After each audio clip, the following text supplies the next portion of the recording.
If you have extra money sitting in your account right now and you're debating whether to pay off your mortgage early or invest it, this decision could either cost you hundreds of thousands of dollars or make you significantly wealthier over the next decade. I have analyzed over 500 high net worth portfolios across the GCC, and I have seen this exact decision create millionaires. And I have also seen it destroy wealth when handled incorrectly. That's because the answer isn't the same for everyone. And here's what most financial advisors won't tell you. It all depends on your unique situation as a GCC resident, the tax-free environment here, the available investment opportunities, and the mortgage rates you can access completely change the equation. So before we get to the numbers, let's start with a reality check. Let me be very direct. If you're not a confident investor and you're not prepared to put in the time to become one, please don't risk your hard-earned money on complex investments you don't understand. In that case, use your extra money to pay off your mortgage early. That's a guaranteed return and a completely risk-free path to wealth. No market downturn or investment mistake can take that away from you. But if you're looking for what's mathematically optimal, here's the framework I use with my clients, managing millions of dollars. Your mortgage interest rate is your benchmark.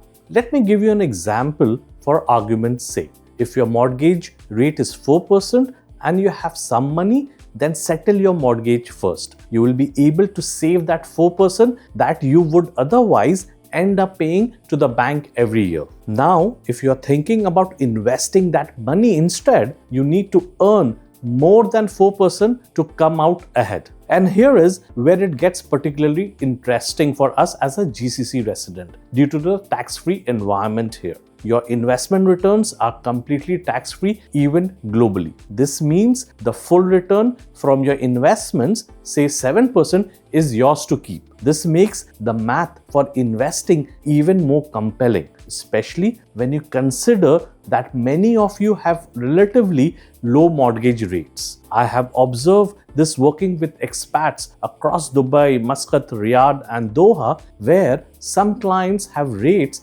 as low as 3.5% to 3.7%. In such cases, the mathematics clearly favor investing. The key advantage you have as a GCC resident is the tax-free environment, which means your investment returns aren't eroded by income taxes like they would be in some other countries. So how would you actually use these advantages to your benefit? To get a precise answer, let's go a bit deeper and look at the key factors. Think of this as a quick checklist for your own situation. First, let's talk about the factors that would favor investing. Is the smarter choice if your mortgage rate is below 5% and you have already built a solid financial foundation like having a cash emergency fund of 3 to 6 months expenses, then it really comes down to your personal approach. You should lean towards investing if you have a long-term investment horizon of 5 or more years. You are comfortable with market volatility and either understand investment risk yourself or you're working with professional advisors. On the other hand, paying off your mortgage early could be the best decision for you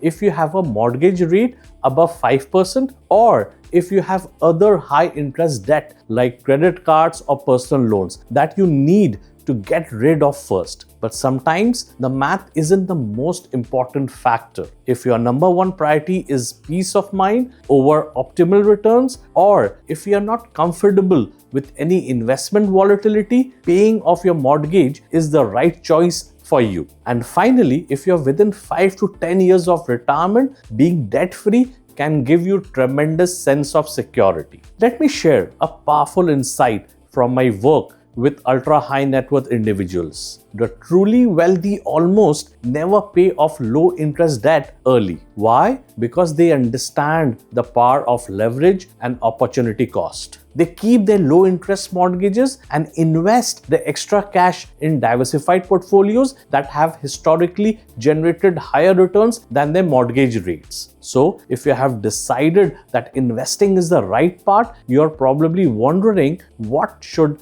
I actually invest in? Now here's the realistic options available to you. First, the most common and accessible option for most people is global stock market index funds or diversified ETF portfolios. Think of these as a low-cost way to get exposure to the entire global markets, a basket of thousands of companies. Historically, broad market indices have returned 7 to 10% annually over the long run. So, with a 4% mortgage, you are looking at a potential 3 to 6% annual advantage. Another option, if you want exposure to real estate without the hassle of being a landlord, is real estate investment trust. These are public traded companies that own or finance income producing real estate. They provide exposure to global property markets and often pay out regular dividends. And finally, for a more conservative part of your portfolio, you can consider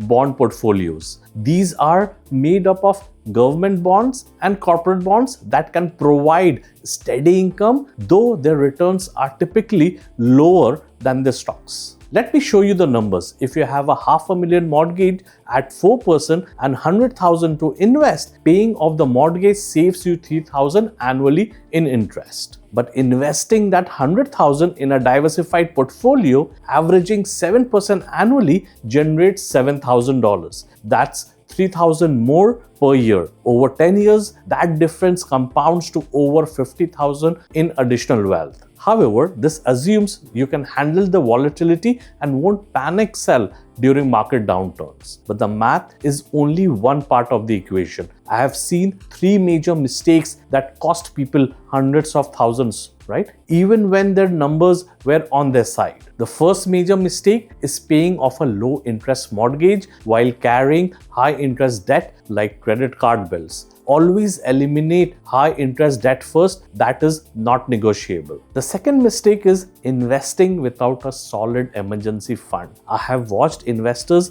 liquidate positions at the worst possible time because they needed cash for an unexpected emergency. And the third mistake I see is choosing high-risk investments you don't understand instead of taking the guaranteed return from paying off your mortgage. Now, once you have avoided those common mistakes, what does the most sophisticated strategy look like? It's not about choosing one part over the other. The most advanced investors use a hybrid approach. For example, if you have a 10,000 extra monthly, put 4,000 towards mortgage and 6,000 towards investments. This gives you the psychological benefit of debt reduction while capturing investment upside. This approach also reduces your risk. You are guaranteed to save interest on the mortgage portion while potentially earning higher returns on the invested portion. So how do you actually put this into practice? Here are a few simple but powerful implementation tips. My first tip is, if you're leaning towards investing, start with the low-cost index funds. Don't try to pick individual stocks until you truly understand what you're doing. Another simple but effective tip is to consider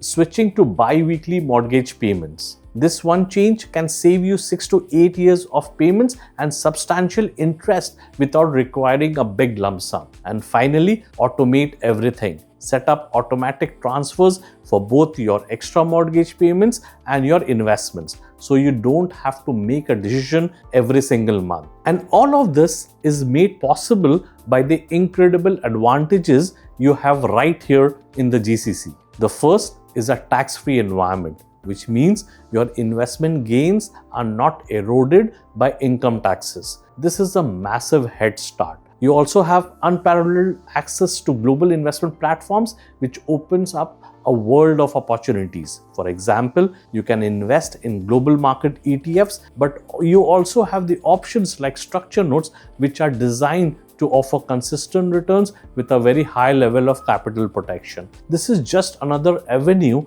available to you. And on top of that, you benefit from strong local banking relationships that can secure your competitive mortgage rates, and you have stable currencies pegged to the US dollar, which gives you predictability. Use these unique advantages to your benefit regardless of which path you ultimately choose. But beyond all the numbers, strategies, and advantages we have talked about, here's the honest truth. There is no single universally correct answer. Even with a lower mortgage rate, if paying it off gives you peace of mind and helps you sleep better at night, that has got a real value too. I have worked with clients who choose both paths successfully. Some have built substantial wealth by investing their extra cash flow in diversified global portfolios. Others have achieved financial freedom by becoming debt-free early and then investing the entire former mortgage payment. So, how do you take everything we have talked about and decide which path is right for you? Here is your step-by-step action plan to figure out your next move. First, list all your debts with their interest rate. Pay off anything with a high interest rate, say above 6 or 7% first. Second, build a solid emergency fund with about 3 to 6 months of expenses in a liquid savings account. Third, calculate your true mortgage rate and compare it to a realistic investment return, perhaps 7 to 8% for a diversified portfolio. Fourth, honestly assess your risk tolerance. Ask yourself, can I handle seeing my investments drop by 20 or 30% temporarily? Fifth, choose your approach, mortgage payoff, investing, or a hybrid strategy. And finally, automate your chosen strategy and make it a habit to review your plan at least once a year. Once you have gone through that action plan, you'll find a clear path forward. But I want to leave you with one final truth that's more important than any of the numbers we have discussed. The real secret isn't choosing between paying off your mortgage or investing. It's making sure whichever path you choose, you're doing it consistently and with full understanding of the implications.